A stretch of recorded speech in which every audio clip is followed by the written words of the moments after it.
ஆஹா கல்யாணம் சரியில் நெக்ஸ்ட் பிரேமோ என்ன மாதிரியான ட்விஸ்ட் ஆக்க போகுதுன்னு பார்க்கலாம். கோடீஸ்வரி போயிட்டு விஜய் கிட்ட பயங்கரமா கோபப்படுறாங்க. இதுக்காக தான் உங்களுடைய தம்பியை வர சொன்னீங்களா சூர்யா, எதுக்காக இப்படி பண்ணிக்கோ மாப்பிள்ளன்னு சொல்லிட்டு உங்க மேல நான் அவ்வளோ உயிராகி இருந்தேன், எனக்கு நீங்க கற்றுக் கொடுக்குற பாடம் இதுதானான்னு சொல்லிட்டு இருக்காங்க.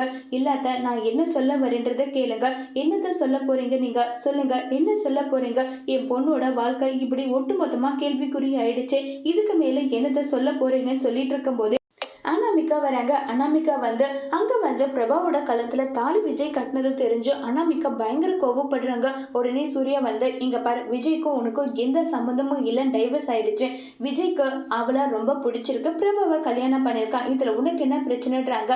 எங்க டைவர்ஸ் கேன்சல் ஆயிடுச்சு. இப்ப வரைக்கும் நான் விஜயோட பொண்டாட்டி தான். இந்த மாதிரி ஒரு வாழ்க்கைக்கு அதுக்கு அர்த்தம் என்ன, அதுக்கான பேரு என்ன தெரியுமான்னு சொல்லிட்டு அனாமிகா அங்க ஒரு மாதிரி பிரச்சனை பண்ண கோடீஸ்வரி, இதுக்காக தான் ஆசைப்பட்டீங்க, நீங்க வந்ததும் போதும், என் பொண்ணோட வாழ்க்கையை ஒட்டு மொத்தமா அழிச்சதும் போதும், தயவு செஞ்சு எல்லாரும் இங்க இருந்து கிளம்புங்க. இங்க பாரடி பிரபா, இந்த நிமிஷமே அந்த விஜய் கட்டின தாலியை அறுத்து எரிஞ்சு போடு, அவன் முகத்திலே வீசிடன்னு சொல்லிட்டு சொல்றாங்க.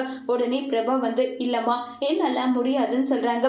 நான் சொல்றேன்ல பிரபா, அந்த தாலியை தூக்கி போடுன்ற பிரபா யோசிச்சுட்டே நின்றுட்டு இருக்காங்க. இப்ப பிரபா அதை என்ன செய்ய போறாங்கிறத வரப்போற எபிசோட்ல வெயிட் பண்ணி பார்க்கலாம். தேங்க்யூ.